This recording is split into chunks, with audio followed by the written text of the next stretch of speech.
Warga 62 pecinta sajian berbahan ikan pastinya paham jika ikan salmon adalah ikannya para sultan. Bayangkan saja, untuk satu ekor ikan salmon seberat 4-5 kg, harganya bisa mencapai 1,5 juta rupiah.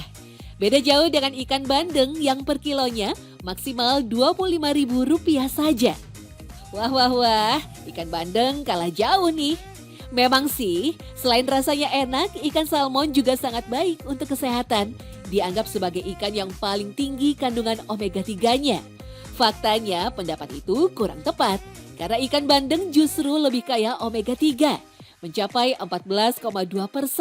Sementara salmon hanya 2,6% saja.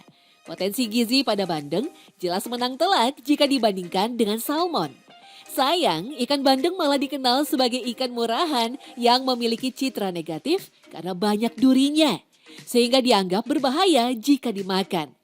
Padahal, anjuran untuk mengkonsumsi dan membudidayakan bandeng telah digaungkan sejak dahulu.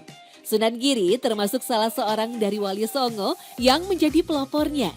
Ia bahkan mewariskan tradisi pasar bandeng di Gresik sejak abad ke-15.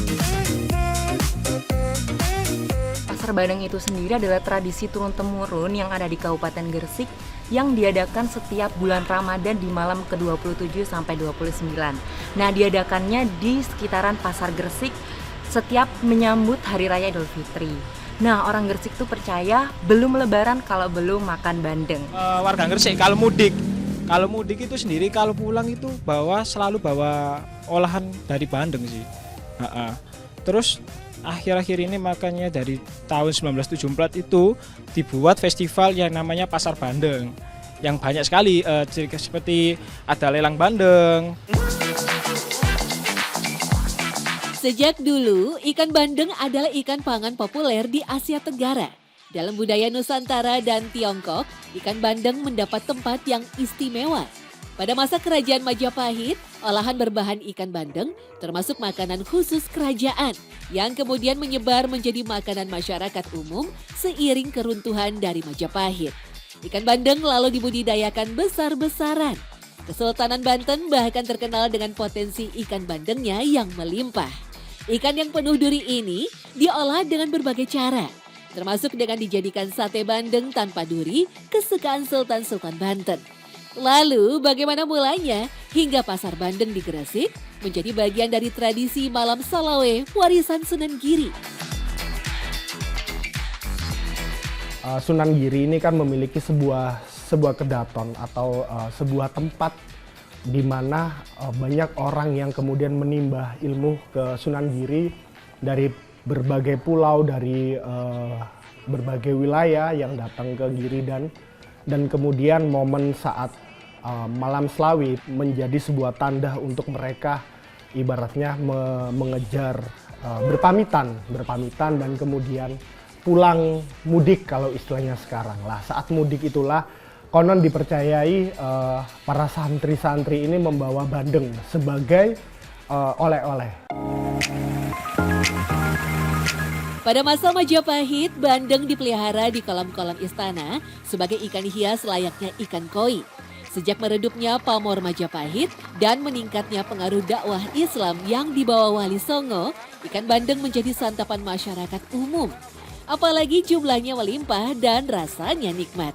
Sebagai tokoh agama yang peka terhadap kondisi kala itu, Sunan Giri lalu mempopulerkan budidaya ikan bandeng untuk mendongkrak perekonomian masyarakat di pesisir Gresik. Apalagi wilayah Giri Kedaton yang dipimpinnya telah menjadi pusat pembelajaran Islam Nusantara dengan ribuan santri yang datang dari berbagai pelosok negeri. Beliau punya gagasan yang sangat visioner bagaimana mengangkat derajat ekonomi masyarakat Gresik pada waktu itu, yaitu budidaya ikan bandeng. Sampai generasi ke generasi dan sampai hari ini. Sampai hari ini kenapa di Gresik itu lebih identik dengan bandeng yang menjadi ciri khas. Kalau sudah ada pasar bandeng berarti sudah mendekati lebaran. Dengan cepat, daerah Gresik yang di bawah naungan kekuasaan Giri Kedaton terkenal sebagai penghasil ikan bandeng unggulan. Bandeng menjadi lauk favorit yang nikmat dan terjangkau bagi segala kalangan. Ikan bandeng dari Gresik bahkan telah dibawa sebagai oleh-oleh sejak ratusan tahun lalu. Para santri yang belajar di Giri biasanya akan sowan pada guru Giri di malam 25 Ramadan atau malam Salawe. Saking banyaknya santri yang ingin membawa oleh-oleh ikan bandeng ke kampung halamannya, maka dibuatlah pasar bandeng yang kemudian menjadi tradisi menjelang lebaran di Gresik. Nah, karena besoknya sudah hari raya, muncullah ide dari orang-orang yang biasanya jual bandeng. Juallah orang-orang itu bandeng. Ada sebuah tradisi, di setiap sholat Idul Fitri itu masyarakat Giri makan bersama di masjid, di musala, dengan menu kotoan bandeng.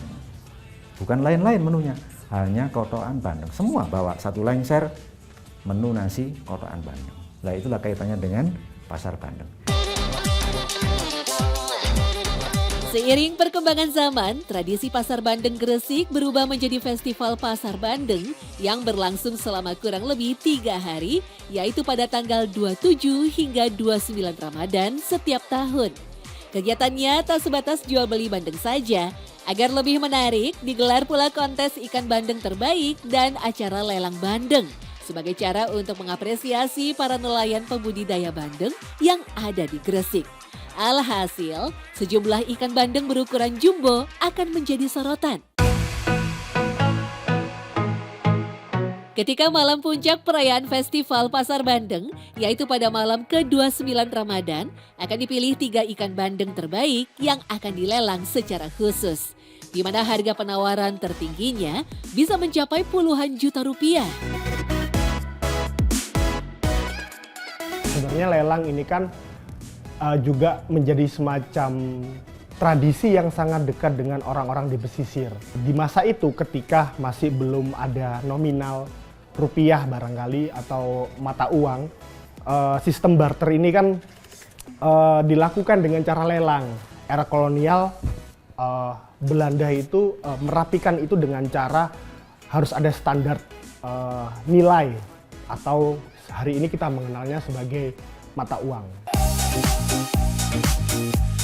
Ikan bandeng jumbo dari Gresik yang dikenal dengan sebutan bandeng kawak diklaim sebagai salah satu jenis ikan bandeng paling enak se-Indonesia. Sebab perawatannya tak main-main, bisa menghabiskan waktu selama 1-2 tahun untuk mencapai ukuran yang maksimal. Bandeng jumbo pemenang lelang biasanya berasal dari daerah Mangare yang dekat dengan kawasan pantai.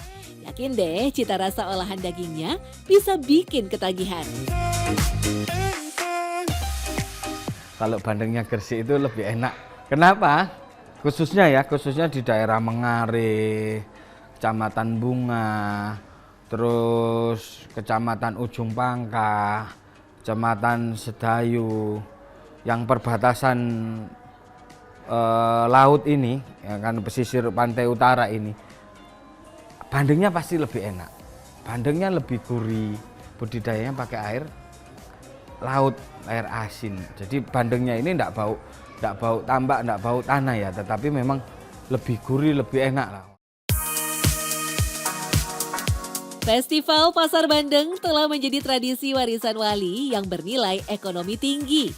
Gelaran Festival Pasar Bandeng setiap tahunnya sukses menjadi sarana untuk mendorong pertumbuhan dan perkembangan usaha kerakyatan dan telah ditetapkan sebagai warisan budaya tak benda dari Kabupaten Gresik. Namun begitu, eksistensi tambak bandeng di Gresik kini mulai mengkhawatirkan seiring masifnya pertumbuhan kawasan industri di kota santri yang merambah daerah pesisir. Pertama di existing dulu ya, karena sekarang tambak bandeng ini mulai tererosi oleh industri. Itu harus dilindungi oleh perda atau apa. Jangan sampai kemudian terkonversi menjadi lahan industri. Karena penting bandeng ini bisa dibuktikan dengan lidah siapapun apakah bandeng yang besar itu rasanya enak atau tidak. Rasanya enak seperti udang windy. Kenapa tidak dilestarikan? Ini ada nilai luhurnya, nilai histori budayanya sejak zaman Sunan Giri.